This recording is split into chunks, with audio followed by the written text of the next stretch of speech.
ایک ایسی پکار جو ساری دنیا میں سب سے زیادہ لگائی جاتی ہے، اور وہ کیا ہے؟ وہ اذان ہے۔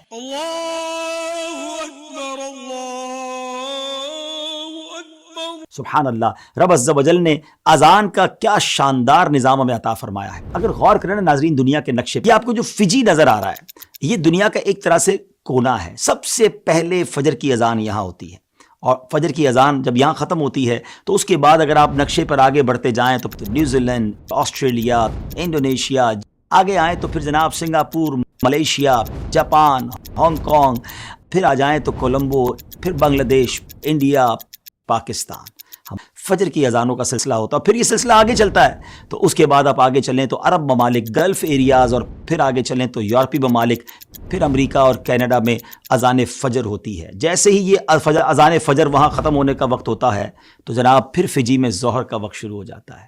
اللہ اکبر! کون سا وقت ہے جس وقت اللہ اکبر کی صدائیں بلند نہیں ہوتی؟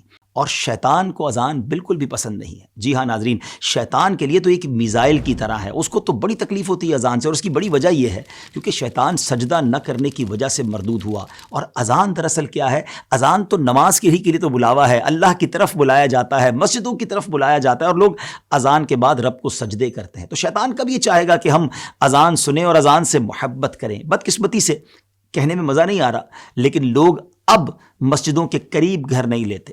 مسجد کے قریب پراپرٹی تھوڑی سی کم قیمت پہ بکتی ہے، اور شاید اس کی وجہ یہ ہے کہ اذان کی آواز زیادہ آئے گی، یا تھوڑا سا پارکنگ وغیرہ کا شاید پرابلم نہ ہو جائے۔ نہیں ناظرین، مسجد تو اللہ کی پسندیدہ جگہ ہے زمین پر۔ ہمیں تو ایسی جگہ گھر لینا چاہیے کہ جہاں عاشقان رسول کی مسجد قریب ہو، جہاں ہم نمازیں با جماعت ادا کر سکیں، اور ہمارے گھروں میں اذان کی آواز آئے۔ احادیث میں مضمون ملتا ہے کہ جب اذان ہوتی ہے تو شیطان جو ہے وہ روحا تک چلا جاتا ہے۔ مدینہ پاک سے روحا جو ہے وہ آلموسٹ 36 مائلز ہے، یعنی اذان کی آواز سے شیطان اتنا دور بھاگ جاتا ہے۔ تو اگر ہمارے گھروں میں اذان کی آواز آئے گی تو شیطان انشاءاللہ ہمارے گھروں سے بھی دور بھاگ جائے گا۔ تو ناظرین، بلکہ اذان تو اتنی بڑی نعمت ہے کہ اگر اذان کا جواب دیا جائے، احادیث میں یہ مضمون ملتا ہے کہ اگر اسلامی بہنیں یعنی خواتین اذان کا جواب دیں تو ہر جملے کو رپیٹ کرنے کے بدلے انہیں 1,00,000 نیکیاں ملتی ہیں، اور اگر مرد حضرات اسلامی بھائی اس کو رپیٹ کرے تو 2,00,000 نیکیاں ملتی ہیں۔ روزانہ اذان کا اگر ہم جواب دے دیں نا تو تقریباً 15 کلمات ہوتے ہیں اذان میں، 30,00,000 نیکیاں صرف اذان کو رپیٹ کرنے میں، ہم اس کا جواب دیں